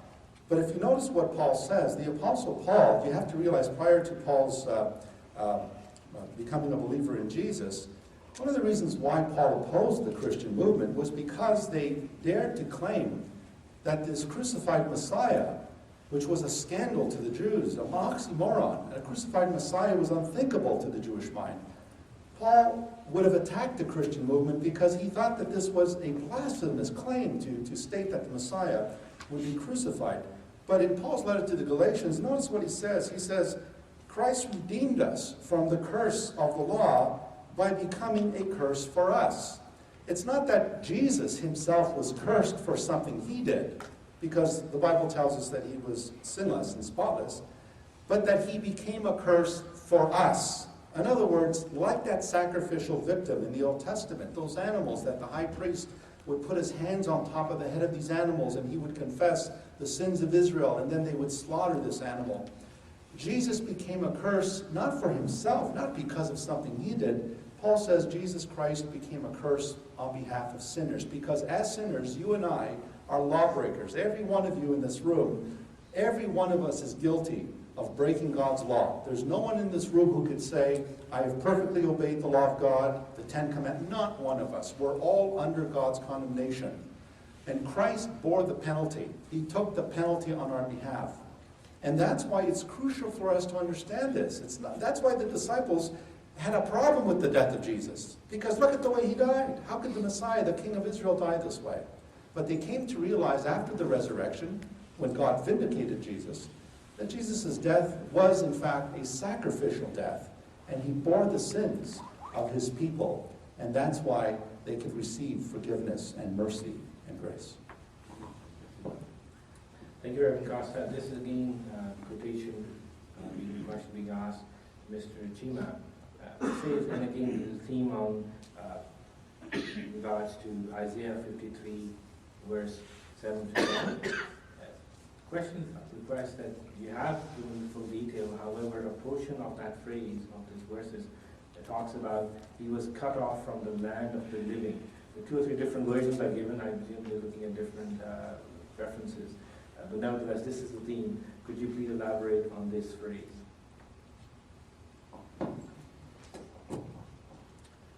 Well, that is a long quotation, and a part of quotation I quoted, that his days will be prolonged, he will see his seed. And that is related to that part. His days were prolonged. They wanted to cut short the days of Jesus. He was put on the cross when he was 33 years old. If he died, then they cut short the days. But it is predicted that his days would be prolonged. And according to historical fact, he remained up to the age of 120 years. He preached the word of God. He accomplished his mission. And really, if we see that he was 30 years old and he was 120 years old, in 120 years old, his days were prolonged. He will see his seed. If he died on the cross, was resurrected, was ascended to heaven, where goes this part of the prediction? He will see his seed. And this is what I give you quotation from that Dead Sea Scrolls, which is investigated by the Christian and the Jewish scholars. The Barbara thing, she is from Australia University, and she said Jesus married in the age of 50. If he married, there's no record of the children. And it is not that the whole record of whole life is there. But it goes according to that Jesus really, his days were prolonged and he saw his seed. And there's a lot of evidence in the eastern countries that really the Jews, they were there, and Jesus and his disciples, they also visited that land. In India, there's a grave of Thomas, and he remained for the whole life. He died there. In the same way, there is a tomb of Jesus in Kashmir, and that is known, the tomb of Jesus. And the people know that was the person, that was the prophet who migrated 2,000 years back, and he preached the word of God, and he died ultimately there, and his grave is there. So you have to decide which part you are going to accept and which part you are going to reject. It is very clear his days will be prolonged, he will see his seed. He was cut, his days were cut from the living, that he was living a very happy life. And the people, they dislike him, as it happened in the time of all the prophets. No prophet you can show from the history that the people accepted him. The same thing happened to Jesus of Nazareth. And he was tortured and he left that land. As it happened to Abraham, he was tortured and he was migrated to another land. It happened to different other prophets, and it is the history of the prophets. So he wanted to live in that land that was cut short, and he migrated to another land. and his days were prolonged, and he saw his seed. Thank you, Mr. Cheema. Now there's another theme of questions regarding the events of the crucifixion itself, or immediately after the crucifixion. So I'll merge them together. First, the question which I'm going to ask Mr. Reverend Costa. The theme is that it is known, according to the references, that Jesus was put on the cross on Friday and was taken down after a few hours. And then the other question is, I would have been quoted by Mr. Cheema. The question really is, what is your understanding of his death, and how is it possible for evidence that he actually died in a few hours, despite being legs not being broken and other evidence which has been discussed? Well, the evidence, I think, is pretty borne out well in the gospel accounts. And that is, in Mark's gospel, for instance, we're told about Pilate's surprise that Jesus had died so soon. But what we have to realize is that when we take into consideration the amount of torture that was inflicted on Jesus, we're told that he experienced the Roman flogging, the Roman whip. According to Josephus, many people who endured the Roman flogging, many of them never survived. Many of them died at the whipping post. It was so severe and so bloody that the victims would not be able to survive it. Look at the case of Jesus. He doesn't even have the strength to carry the crossbeam to the place of crucifixion. And this is an indicator that he was already experiencing very, very deep exhaustion and fatigue at this point. But the most compelling evidence is that given in the Gospel of John with the piercing of the side of Jesus. You will notice that it mentions the water and the blood, and our friend mentioned tonight that this indicates that the heart of Jesus was still beating. I will submit to you that if you have your heart pierced, you're not going to be living for too long. And secondly, the appearance of the blood and the water. John points out that he saw both blood and water coming forth. And this has been substantiated in various medical reports, that when someone has died of a severe death like that of crucifixion, they have noted that the pericardial membrane, which is the membrane that envelops the heart, inflates. And inside this membrane, there's an accumulation of what's called pericardial fluid, which is a clear-like fluid that looks like water. And this could account for what we have explained by John, this mixture of the blood and the water. Now, why did they not break his legs? Well, the Gospel of John tells us that they broke the legs of the thieves because as the Sabbath was drawing on, it was Friday afternoon, with the setting of the sun on Friday, this would bring on the Sabbath. And so because they were still alive, the Romans would practice what's known as crudifragium, which is the breaking of the legs of the victim, because crucified victims, in order to stay alive, they had to raise themselves up and allow the ribcage to expand and to breathe. But because it says Jesus was already dead, they did not break his legs. But just in case, to ensure that he was really dead, they pierced his side. And this fulfilled the prophecy that we find in Zechariah 12:10, where the Lord says, "They shall look upon me, whom they have pierced, and they will mourn for him, as one mourns for an only child." And the medical report that I referred you to earlier, the Journal of Medical, the American Journal of Medical Science, points out that Jesus was already dead prior to the piercing of his side. He had already experienced death. And just to leave you with this thought, Isaiah 53 is very, very clear. And all you have to do is read the last verse of 53. "Therefore I will give him a portion among the great, and he will divide the spoils with the strong, because he poured out his life unto death." It's right there, folks. "And he was numbered with the transgressors, for he," listen to this, "for he bore the sins of many." So Jesus of Nazareth recognized that this prophecy referred to him, to his suffering, to his death, and he said that he had come to give his life as a ransom for many. And we must ask the question again tonight. If our brother is right, that Jesus did not die, that Jesus traveled to Kashmir, then why is it that no New Testament scholar, if there is one, I'd like to know who he is or she is, why is it that no New Testament scholar has recognized this, or documented this, or investigated these claims? I submit to you they don't. because it's not credible. The evidence doesn't bear that. Thank you, Mr. Costa. You see that, can I say something? Or Actually, the question I have goes towards that anyway, so let me do this. The question refers to, and this is again the theme of the mission of Jesus and his life after crucifixion and Christian perspective resurrection. The question I ask is, what is your belief that, and the evidence that not only Jesus was not dead at the time of crucifixion, that part is granted there, that he actually had a ministry beyond those days, and he actually traveled and then had other disciples, other places as well.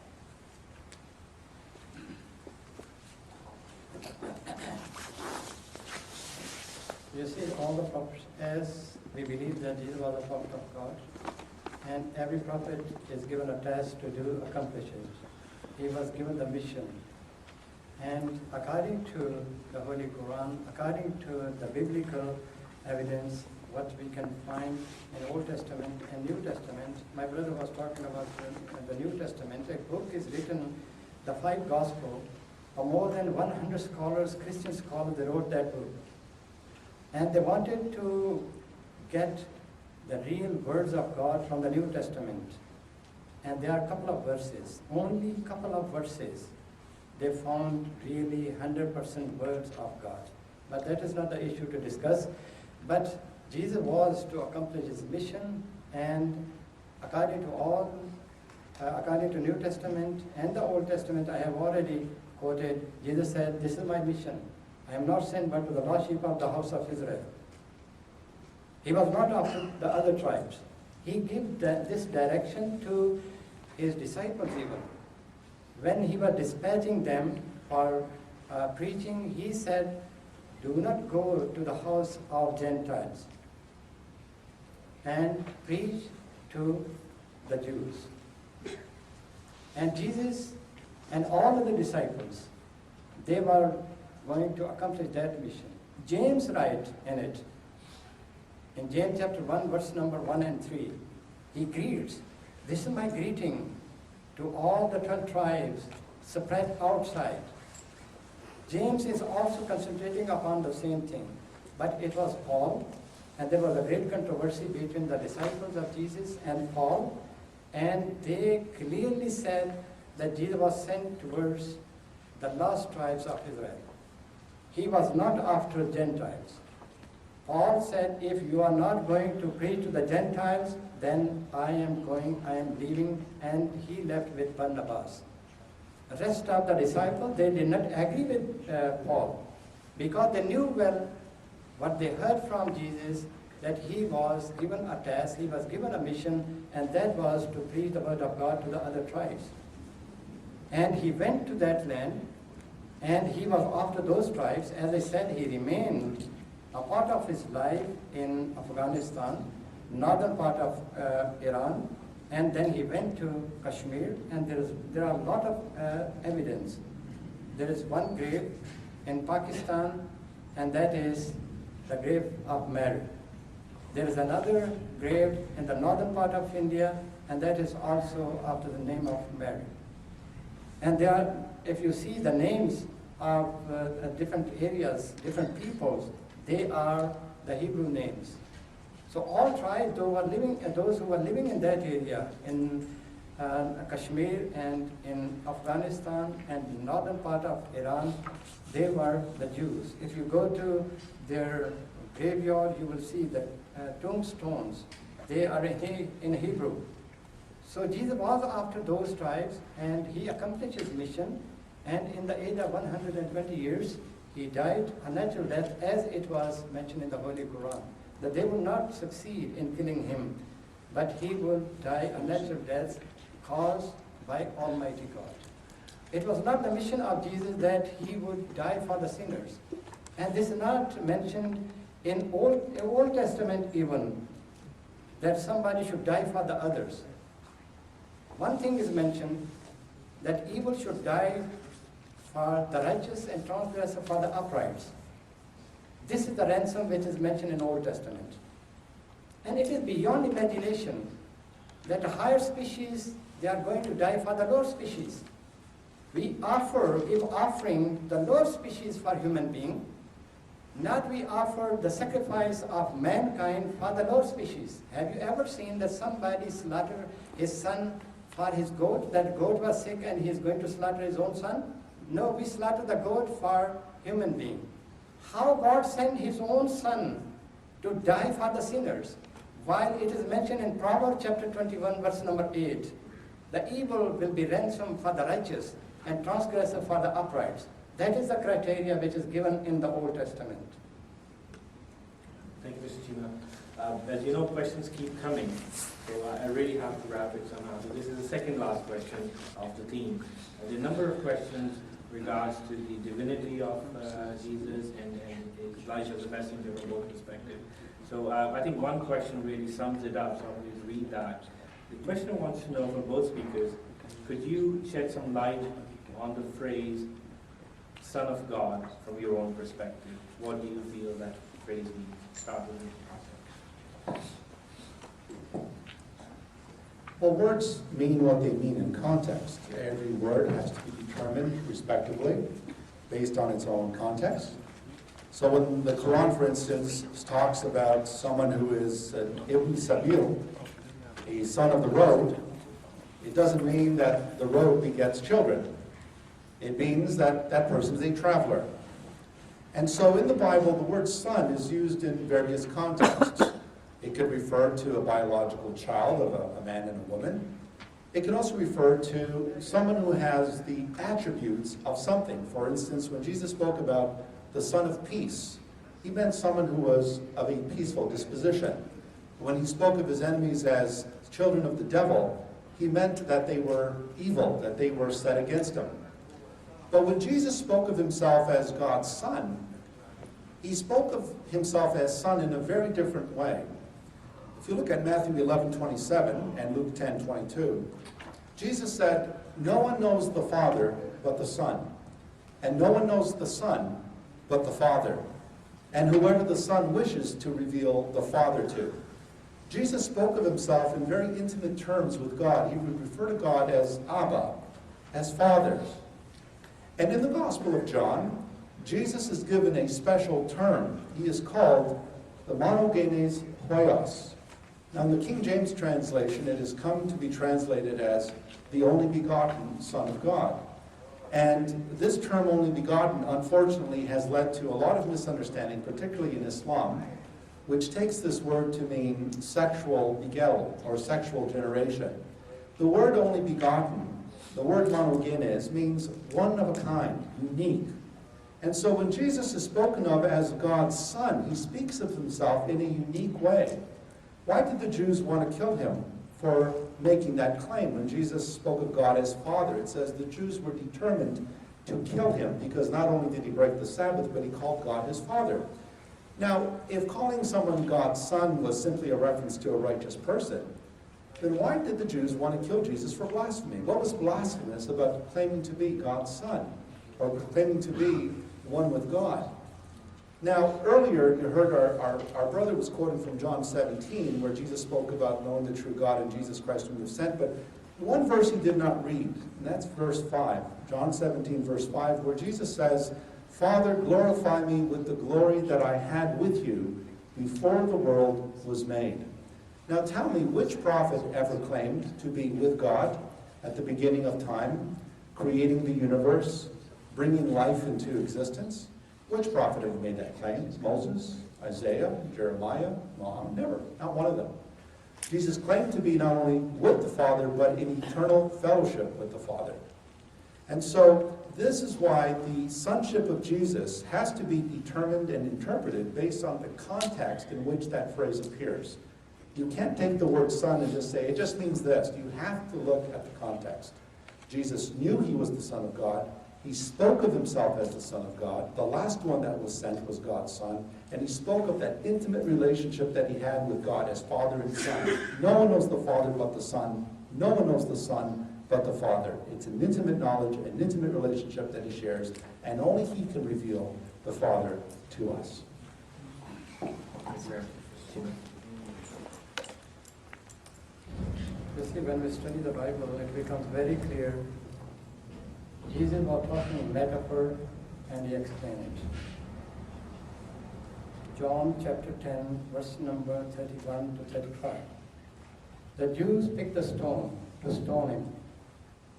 And Jesus said, "Why you stone me? I have shown you so many good works." They said, "Not for good works, but for blasphemy. You being a man makes yourself God." And Jesus said, that was a time to say that really I am God or I am Son of God. He said, "Why you stone me? I have shown you so many good works." And they said, "Not for good works, but for blasphemy. You being a man makes yourself God." And Jesus said, "Is it not written in your law, ye are gods?" In Exodus chapter 7, verse 1, number 1, God talked to Moses, "O Moses, O Moses, I made thee God, and thy brother Aaron thy prophet." Same God is talking to Jesus. And that is really what Jesus is going to explain to them. Is it not written in your law, ye are gods? And that is in the law of Moses, in Torah, Exodus chapter 7, verse 1. My brother asked me that show me anywhere that any prophet was before creation, claimed. The Prophet of Islam, he said that kuntu khataman nabiyyin wa adamu bain al-ma'i wa teen, that I was the seal of the prophet even when Adam was in mud. Adam was not created when he was the seal of the prophet. Then he said, any prophet claimed to create the heaven and earth? The Prophet of Islam said, even our own prophet who appeared in this age, who is subordinate prophet to the holy prophet, Muhammad Rasulullah sallallahu alaihi wasallam said, and he said, a new earth and a new heaven will be created with me. And in the same way, a new heaven and a new earth was created through Jesus. In the same way, new heaven and the new earth was created through Moses. Prophet comes to establish a great thing for human being, the paradise on earth. And that is the new heaven and the new earth. And they came for that purpose. It is not that materially the new heaven and the new earth was created by Jesus. A person who didn't know, even when he went to the fig tree and he was after a fruit, and when he approached there was no fruit at all, and that was not the season of the fruit, and he cursed to the fig tree. Can you believe a person who created heaven and earth, who was before creation, he was not able to create one single fruit from that fig tree? So what Jesus was saying, that the heaven and the earth is created through me, it is the same as heaven and earth is being created through the founder of Ahmadiyya Muslim community in this age. As the heaven and the earth was created by the Holy Prophet of Islam. All the prophets that did it, we believe in it. Jesus was talking in metaphor, and we have to understand the metaphors. Thank you, Mr. Cheema. One of the privileges of the hard work a moderator does is to get to ask questions, and they can make it up anything they like. But I was pleased to, the question when it came from the audience is closer to what I had in mind anyway, so I won't take the credit. The question came from the audience. So this is for both speakers. Person thanks both of them and would like to know their perspective on why do they think that the topic of today's event is it relevant and important in this day and age? Mr. Costa. That's a wonderful question. I think a very good. I would have taken credit for it. Okay, that's all right. Well, Christmas is here. And why is it that Christians celebrate the birth of Jesus? The promise that was given to Joseph, the husband of Mary, when she had conceived in her womb by the Holy Spirit, the Christ child, the promise was, you shall give him the name Yeshua, for he shall save his people from their sins. And therefore, the reason why Jesus came into the world was specific. He had a purpose. He didn't come just to throw out some nice words here and there, some wisdom teachings. He came for a purpose, and that purpose was to save his people from their sins. And he accomplished that act of salvation. He came into the world not to condemn the world, but that the world through him may be saved. But the world in its rejection of his light stands condemned before a holy God. Why is the death of Jesus absolutely essential? Because Jesus said, "It is for this reason that I have come into the world, to give my life as a ransom for many, to lay down my life for my sheep." Those who are not of his sheep will not understand this. That's why he said to the religious leaders, "You are not of my sheep. If you were, you would hear my voice and you would follow me." The reason why people don't see is, Paul says, the God of this age has blinded their minds so that the glorious light of the gospel of Christ will not enter in. And therefore, if the death of Jesus is central to the gospel, which it is, Paul says the gospel is the death, burial, and resurrection of Jesus Christ, and if this is the power of God unto salvation, then it stands to reason that if we reject this atonement, this sacrifice that has been paid by the very Son of God, then your eternal destiny hangs in the balance tonight. Either Jesus Christ is who he said he was, or he isn't. They both can't be true. One of us up here is wrong. If he is who he said he is, if he did what he said he would do, then your eternal destiny rests in the balance. And Jesus said, "He who has the Son has life. But whoever does not have the Son will not see life, but the wrath of God will abide upon that person." And so Christmas is not so much about a little baby lying in a manger, but it's about one who came into the world to fulfill a purpose. He came in fulfillment of the prophecies. The prophet said the Messiah would come. Isaiah said he would pour out his life unto the death. He bore the sins of many, and he made intercession for the transgressors. Read Isaiah 53 tonight. I challenge you tonight, Muslim and Christian, Jew, Hindu, whatever you are, Buddhist here tonight. Read Isaiah 53 very carefully and ask yourself, who could this be referring to? Look at the expressions of his sufferings. Notice how he pours out his life unto death.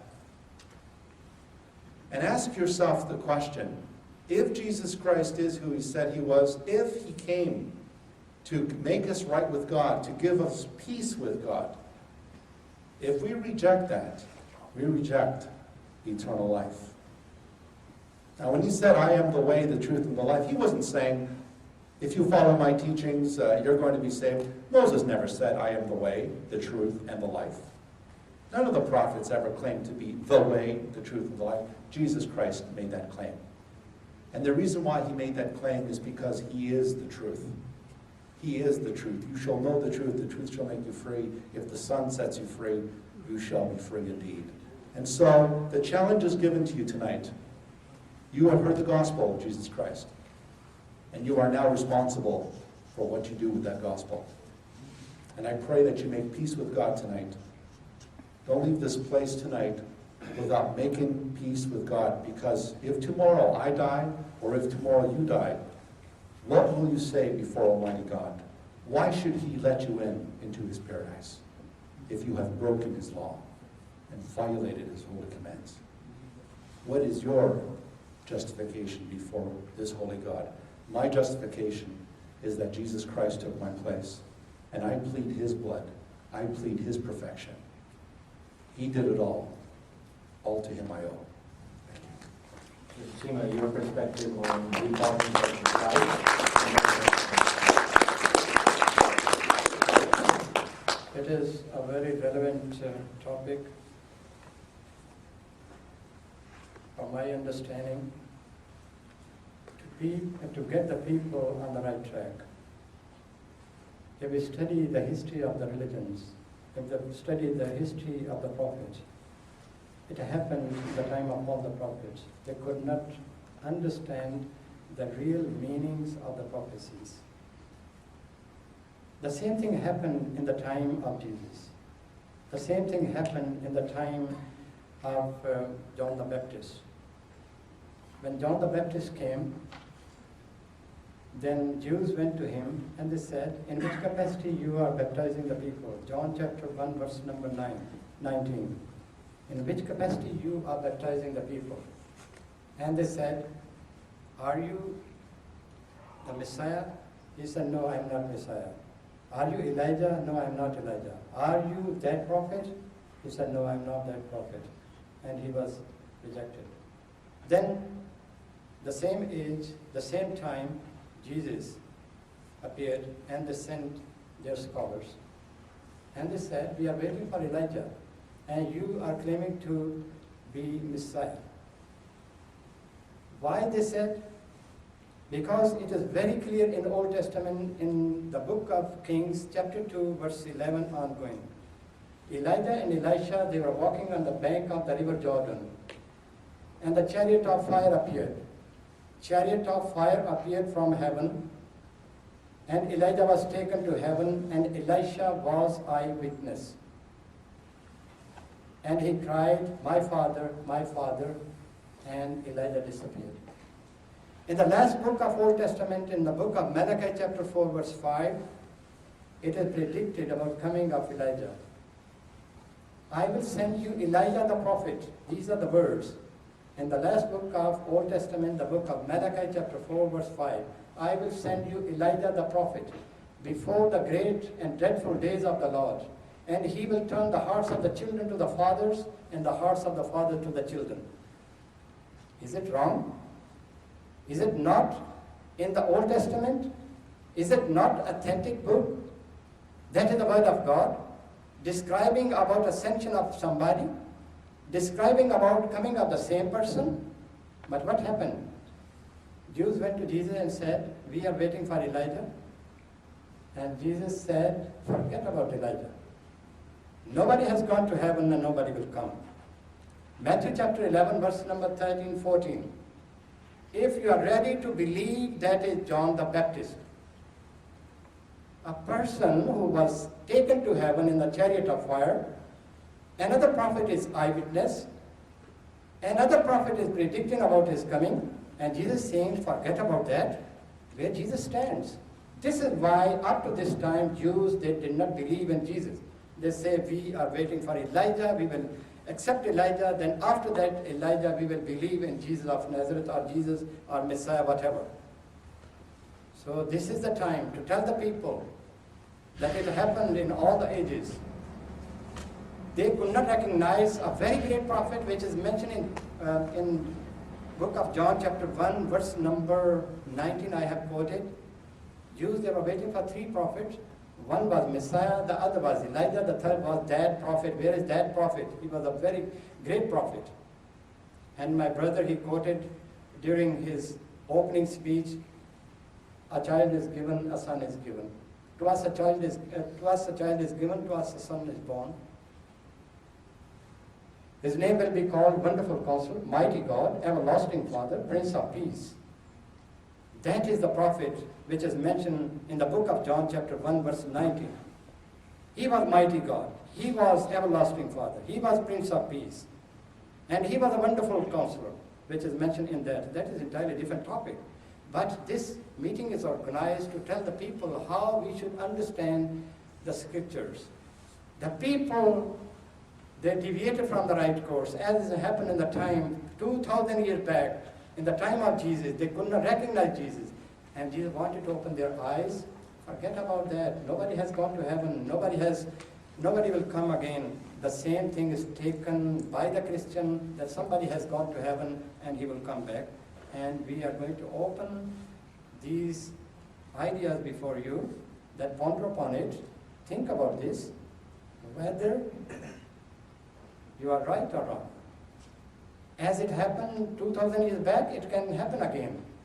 That prophet appeared 1,500 years back, another prophet came in the second advent of Christ. And we are the believer of Jesus of Nazareth.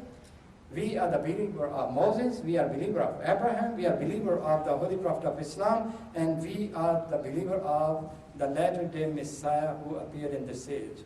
So that was the purpose, to talk, to share the thought. I am very thankful to you.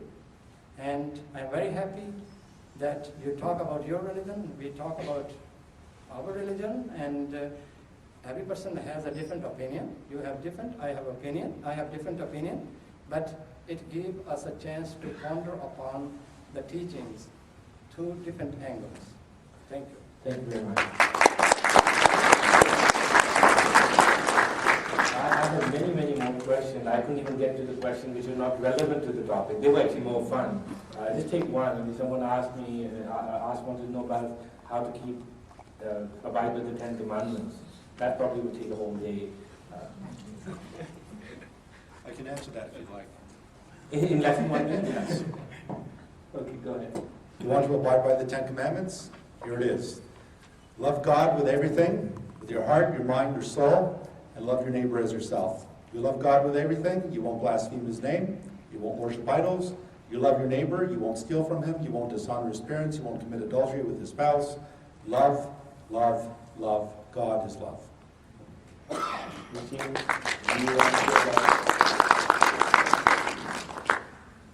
You see, this is the main purpose of coming of Latter-day Messiah, and not only his mission, it is the mission of all the prophets, to unite mankind with God and to unite mankind with each other.